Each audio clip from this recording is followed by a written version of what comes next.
السلام عليكم ورحمة الله وبركاته.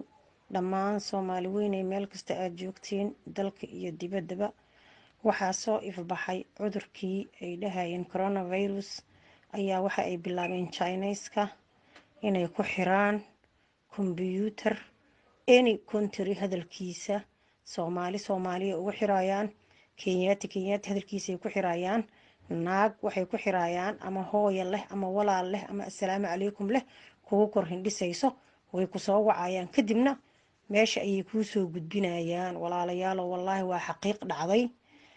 dhacday oo luqba waayo wax beenbeena ma ahan iska ilaaliya ciyaalkiinana u sheega taleefana aysan aqoonin yeysan wicin ciyaal yar ayay xitaa maxay ahayd toole ay u dhiibayaan computerka waxay leeyihiin hooyo computer islaan weyn oo af Soomaali ku hadlaysay sameeyeen hooyo leh mid leh walaal mid leh aboowe ayay sameeyeen af Soomaali in luuqada computeradii ay ku xireen hadana saasay bilaabeen hal iska ilaaliyo cajiladooyinkana hal la sheer gareeyo wallaahi waa wax xaqiiq ah ciyaalkiinana ka celiya taleefanada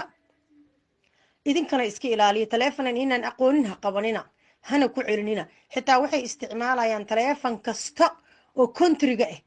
kuwii UK jooga UK wala isticmaalayaan kuwii jooga maxay ahayd Sweden lambaradooda isticmaalkii Mareykan ayaa u isticmaalayaan sheekadaas ay biloween ilaa hadda ayay maanta xal ayay soo saareen ilaa iyo subaxan dad badan la arkay ay soo waceen is ilaaliya walaalayaal oo Soomaali meel kasta aad joogtiin gudbiyana share gareeya recording kan yar qof walba ha gaar ciyaalkiina taleefanada watana la hadla si ay uga digtoonaadaan assalaamu calaykum waraxmatullaahi وبركاته